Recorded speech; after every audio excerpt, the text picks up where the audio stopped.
Hello everyone, welcome to my channel. इस video में हम हिंदी व्याकरण के महत्वपूर्ण प्रश्न करेंगे। शुरू करते हैं। वर्ण के प्रकार होते हैं ह्रस्व, स्वर, प्लुत। ये उच्चारण के आधार पर स्वर के भेद हैं।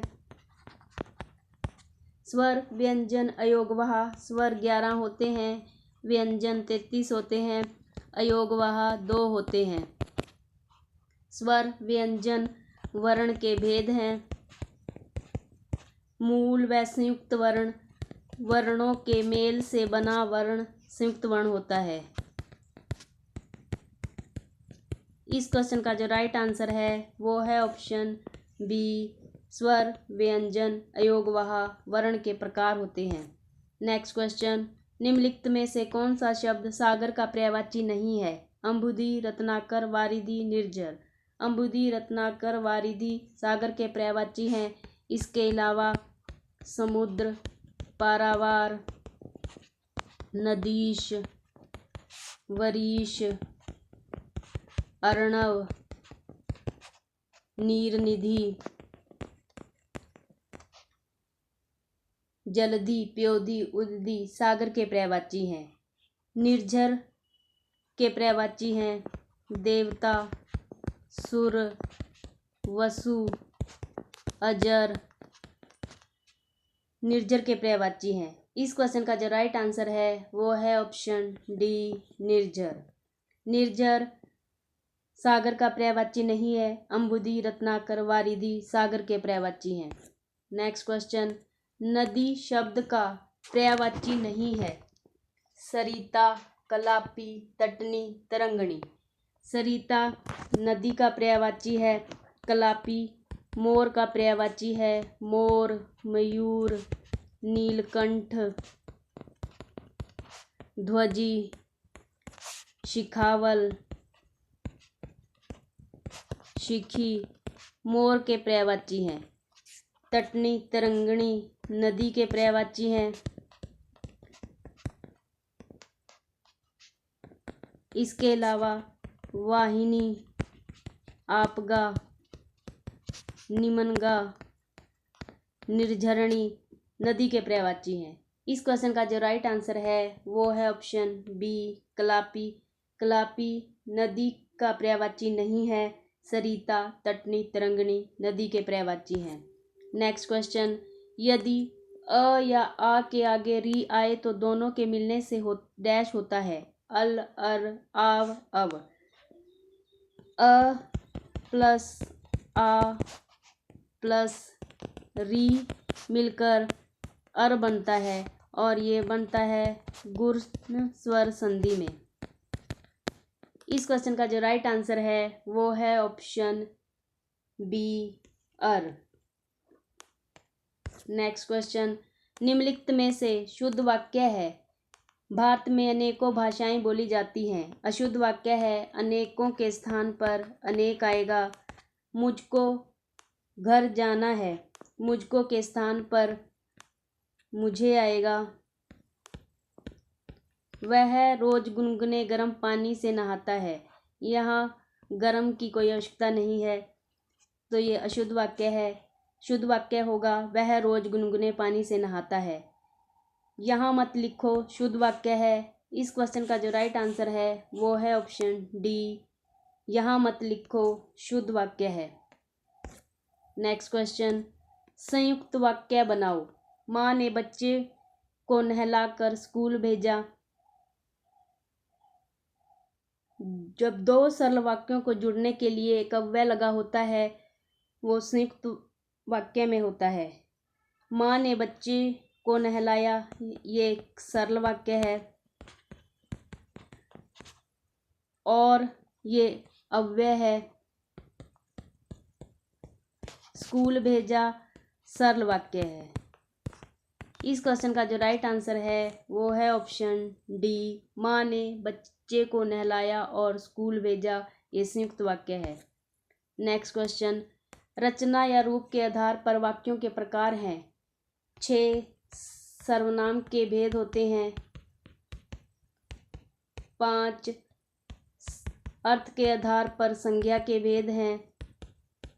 4 विशेषण के प्रकार होते हैं। 3 वाक्य होते हैं। सरल वाक्य, संयुक्त वाक्य, मिश्र वाक्य। सरल वाक्य, इसमें एक उद्देश्य और एक विधेय होता है। मिश्र वाक्य,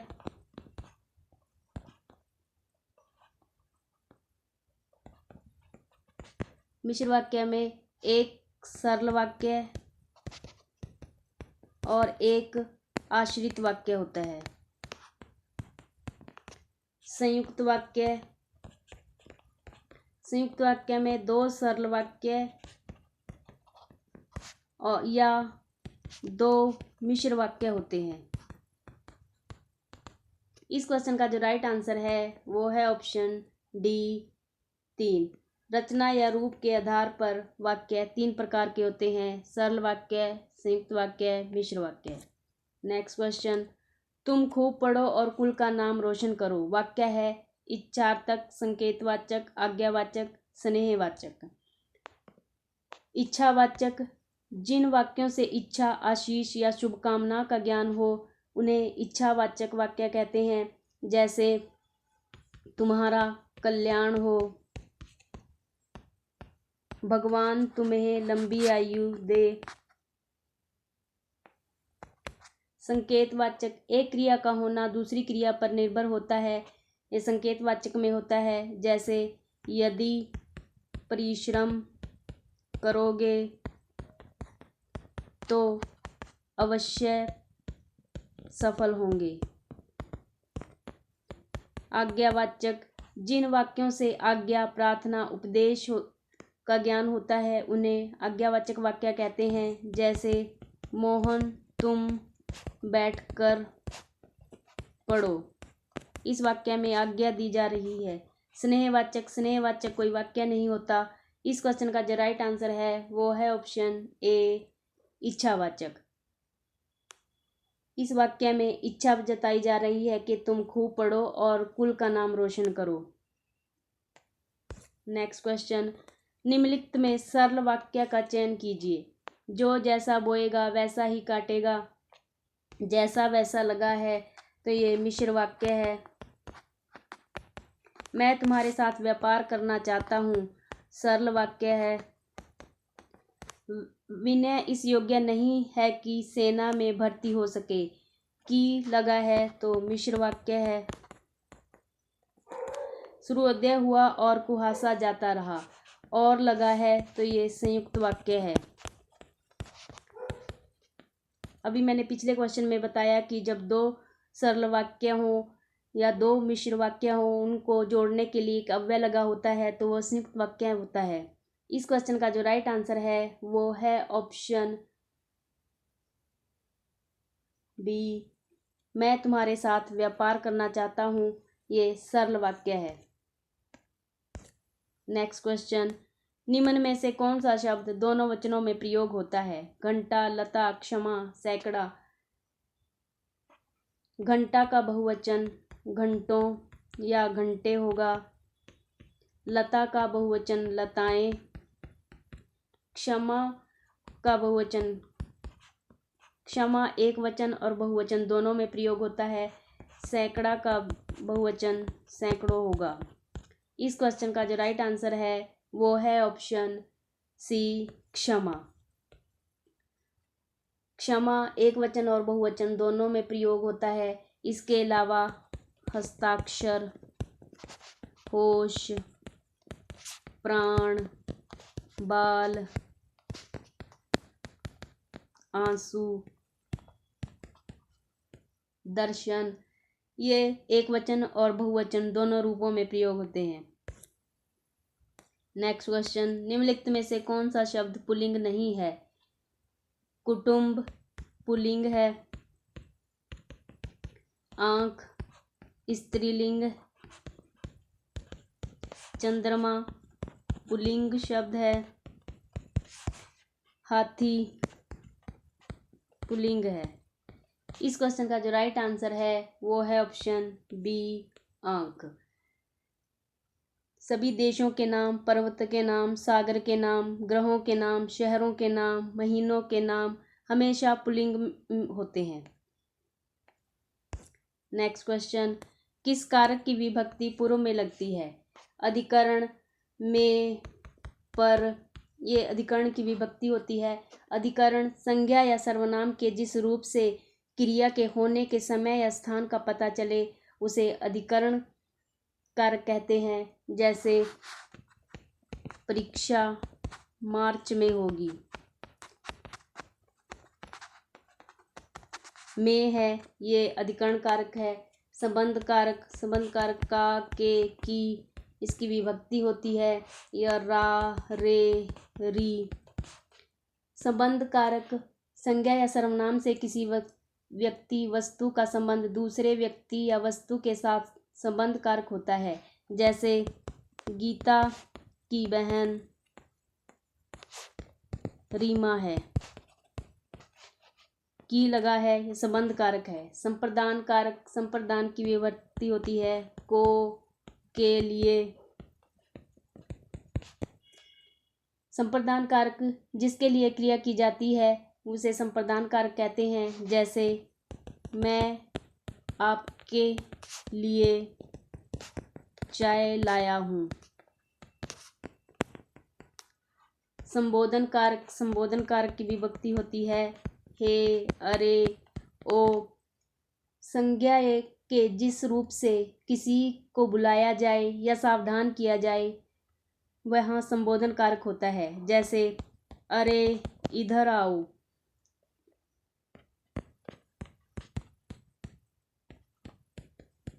इस क्वेश्चन का जो राइट आंसर है वो है ऑप्शन डी, संबोधन।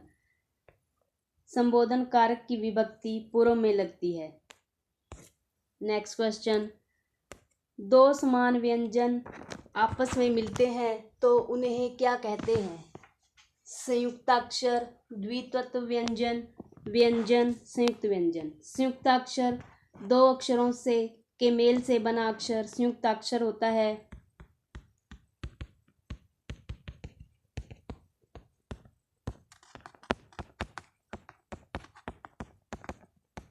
द्वित्वक व्यंजन दो एक जैसे व्यंजनों को जोड़ने पर बनता है। जैसे क प्लस क से शब्द बनेगा चक्की। व्यंजन स्वर की सहायता से बोले जाने वाले वर्ण व्यंजन कहलाते हैं।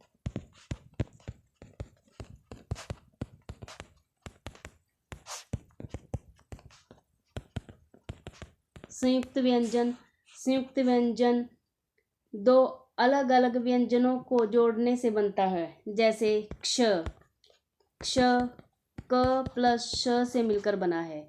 इस क्वेश्चन का जो राइट आंसर है वो है ऑप्शन बी, द्वित्वक व्यंजन। जब दो समान व्यंजन आपस में मिलते हैं उन्हें द्वित्वक व्यंजन कहते हैं। नेक्स्ट क्वेश्चन, भाषा की सबसे छोटी मौखिक इकाई कहलाती है? वर्ण, शब्द, वाक्य, ध्वनि। वर्ण भाषा की सबसे छोटी इकाई है जिसके टुकड़े न हो सके। शब्द ऐसा स्वतंत्र वर्ण समूह जिसका एक निश्चित अर्थ हो शब्द कहलाता है। वाक्य सार्थक शब्दों को व्यवस्थित समूह जो पूर्ण भाव को स्पष्ट करे वाक्य कहलाता है। ध्वनि भाषा की सबसे छोटी इकाई ध्वनि है। इस क्वेश्चन का जो राइट आंसर है वो है ऑप्शन डी, ध्वनि। भाषा की सबसे छोटी लिखित इकाई है वर्ण और मौखिक इकाई ध्वनि है। नेक्स्ट क्वेश्चन, जिसने गड्ढा खोदा वही गिरेगा। वाक्य में सर्वनाम का प्रकार पहचानिए। निजवाचक सर्वनाम, संबंधवाचक सर्वनाम, निश्चयवाचक सर्वनाम, अनिश्चयवाचक सर्वनाम। निजवाचक सर्वनाम ऐसे सर्वनाम शब्द जिनका प्रयोग बोलने वाला अपने लिए करता है उन्हें निजवाचक सर्वनाम कहते हैं। जैसे स्वतः, स्वयं, अपने आप इत्यादि। संबंधवाचक सर्वनाम जिन शब्दों से प्रधान उपवाक्य से आश्रित उपवाक्य का संबंध स्थापित होता है संबंधवाचक सर्वनाम होता है। जैसे जैसा, वैसा, ज्यों, त्यों, ये संबंधवाचक सर्वनाम में होता है। निश्चयवाचक, जिन शब्दों से किसी निश्चित व्यक्ति, वस्तु, घटना का बोध होता है उसे निश्चयवाचक सर्वनाम कहते हैं। यह, वह, ये, वे, इन्हें, उन्हें निश्चयवाचक सर्वनाम होते हैं। अनिश्चयवाचक सर्वनाम, जिन शब्दों से किसी निश्चित वस्तु, व्यक्ति या प्राणी का बोध नहीं होता है उन्हें अनिश्चयवाचक सर्वनाम कहते हैं। जैसे कोई, कुछ, किसी, थोड़ा, किन्हीं इत्यादि। इस क्वेश्चन का जो राइट आंसर है वो है ऑप्शन बी, संबंधवाचक। नेक्स्ट क्वेश्चन, मोहन फल खाता है। वाक्य में खाता किस प्रकार की क्रिया है? अकर्मक, सकर्मक, द्विकर्मक, संयुक्त। अकर्मक क्रिया, जिस क्रिया में कर्म नहीं होता उसका फल कर्ता पर पड़े अकर्मक क्रिया होती है। जैसे बालक रोता है। रोना क्रिया है, इसमें कर्म नहीं है। सकर्मक, जिन क्रियाओं का फल कर्म पर पड़ता है वे सकर्मक क्रिया होती है। जैसे मोहन फल खाता है। द्विकर्मक क्रिया, जिन क्रियाओं में दो कर्म होते हैं द्विकर्मक क्रिया होती है। जैसे अध्यापक ने छात्रों को हिंदी पढ़ाई। इसमें दो कर्म है, छात्रों और हिंदी। संयुक्त क्रिया, जब कोई क्रिया दो क्रियाओं के संयोग से बनती है तो वह संयुक्त क्रिया होती है। जैसे वह खाना खा चुका है। खाना और खा ये दो क्रियाएं हैं। इस क्वेश्चन का जो राइट आंसर है वो है ऑप्शन बी, सकर्मक क्रिया।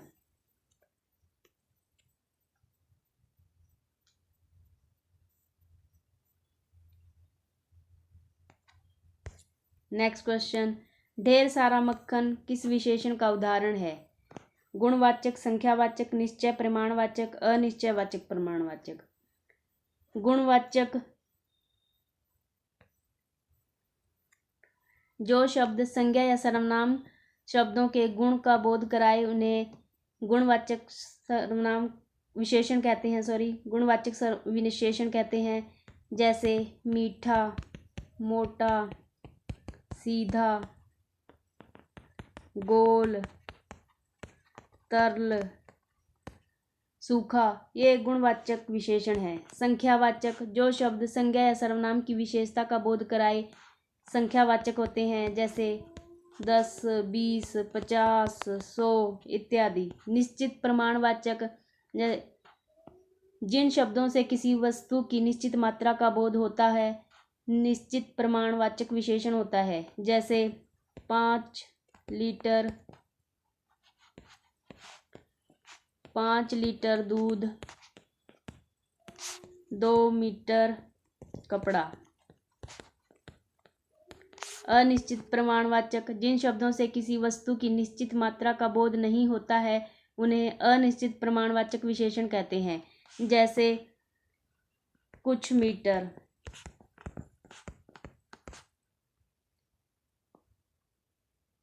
थोड़ा,